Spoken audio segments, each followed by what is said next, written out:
House Judiciary Committee Chairman Jerry Nadler. Cengiz Yar/Getty Images. The House Judiciary Committee is preparing to take its first formal vote to define what Chairman Jerry Nadler calls an ongoing impeachment investigation of President Donald Trump. According to multiple sources briefed on the discussions, the panel could vote as early as Wednesday on a resolution to spell out the parameters of its investigation. The precise language is still being hammered out inside the committee and with House leaders. A draft of the resolution is expected to be released Monday morning. Story continued below. The issue was raised Friday during a conference call among the committee's Democrats. A source familiar with the discussion said any move next week would be intended to increase the officialness of the ongoing probe, following a 6-week summer recess in which some Democrats struggled to characterize to their constituents that the House had already begun impeachment proceedings. Democrats are hopeful that explicitly defining their impeachment inquiry will heighten their leverage to compel testimony from witnesses. Though the language of the resolution is still in flux, some sources said it could incorporate elements of traditional impeachment probes, such as offering access to the president's attorneys or providing for more time to question witnesses. There was discussion among some Democrats on Friday's call about the strength of the language in the resolution, according to sources briefed on the call. Advocates of opening a formal impeachment inquiry against Trump have clamored for the Judiciary Committee to more clearly spell out the contours of its investigation, a move they hope strengthens the House's hand in a handful of court cases to obtain evidence and testimony against the president. Sign up here for Politico Huddle, a daily play-by-play of congressional news in your inbox. By signing up you agree to receive email newsletters or alerts from Politico.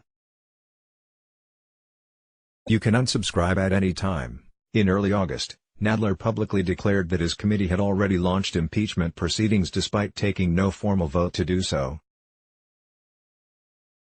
The claim sparked confusion, even among some Democrats, who sought clarification as they faced questions from progressive constituents about the status of the House's effort to recommend Trump's removal from office. The committee has also repeatedly described an ongoing impeachment investigation in court filings submitted during the recess, part of legal efforts to compel testimony from witnesses to allegations that Trump attempted to obstruct an investigation of Russian interference in the 2016 election. By declaring impeachment under active consideration, the committee has sought to convince judges of the urgency of providing Democrats with the evidence they're seeking.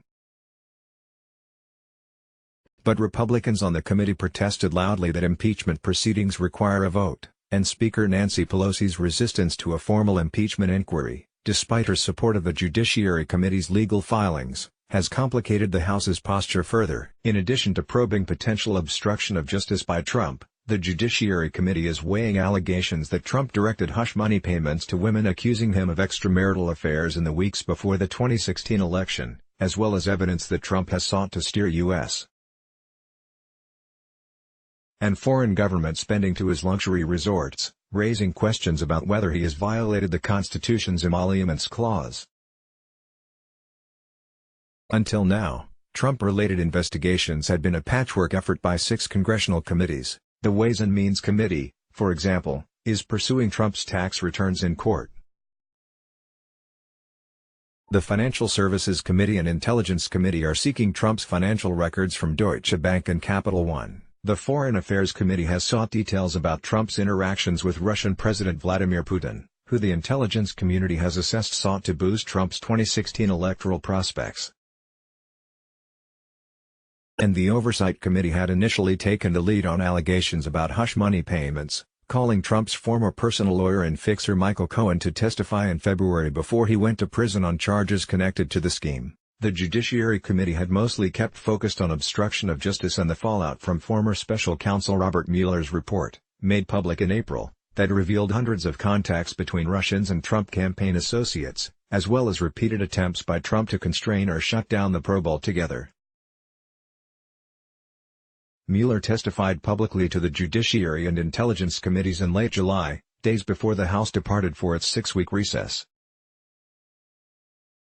poster equals http://v.politico.com/images/11559684046201907/598/115560404_ versus.jpg.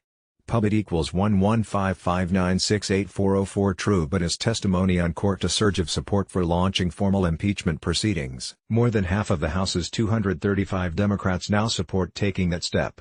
The number has grown steadily, even after Nadler suggested impeachment proceedings had begun. But the momentum has been tempered by Pelosi, who warned Democrats in an August 23 call that public sentiment hasn't kept pace. Polls show most Americans still generally oppose opening impeachment proceedings, even though Democratic voters largely support the move.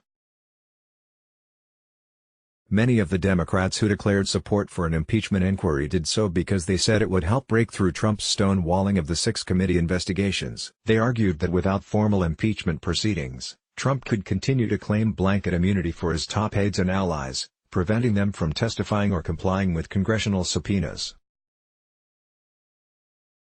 Trump has blocked several of his most senior aides, including former officials who provided some of Mueller's most damaging testimony, from speaking to Congress. They include former White House counsel Don McGahn, who told Mueller about multiple attempts by Trump to have the special counsel removed and described an atmosphere of chaos in the West Wing shortly after Mueller's appointment.